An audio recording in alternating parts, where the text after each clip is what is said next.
Wala pa rin ba kayong mapuntahan ngayong summer? Ito, binabalak lang namin. Katitingin lang namin sa Oslo. Nagre-report si Jet Arceliana.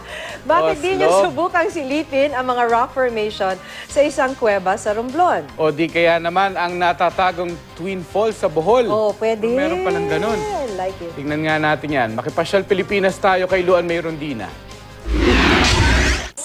Kung kakaibang summer adventure ang hanap mo, narito na ang mga swak na destinasyon para sa iyo. Tara na sa Carabao Island ng Romblon.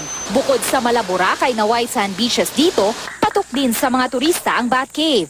30 minuto lang ang layo nito sa mismong isla. At siyak na di ka mababagot sa magagandang tanawin na iyong makikita. Sulit naman ang pagod sa pag-akyat sa kuweba.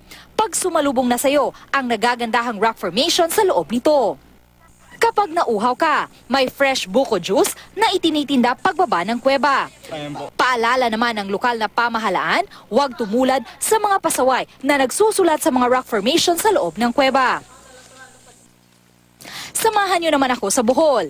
Dito, languyin natin ang nakatagong Pahangog Twin Falls na naging puntahan na ng mga turista para magpalamig. Siguradong mabibighani ka sa kakaibang ganda ng dalawang talon dito. Kahit medyo may kalayuan mula sa bayan, libre naman ang paglangoy rito. Mabubusog naman ang iyong mga mata dahil sa dami ng puno at wild orchids sa lugar. Masarap maligo dito dahil nakaka-relax ang view nito at napakalamig ang tubig nito. But wait, there's more. Sama-sama naman tayong lamigin sa tubig ng Lugnason Falls sa Siquijor.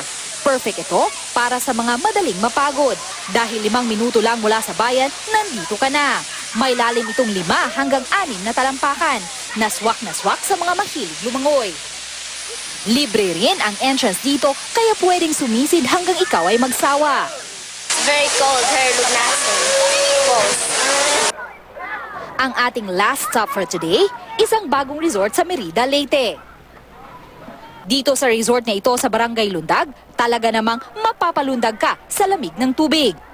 Fresh na fresh din ang feeling sa hanging hatid ng mga puno ng niyog na nakapalibot sa iyo. Sigurado ring matutuwa si Bunso dahil may mga swimming pool dito na para sa mga chikiting. Luan May Rondina, Nagbabalita, Pilipinas.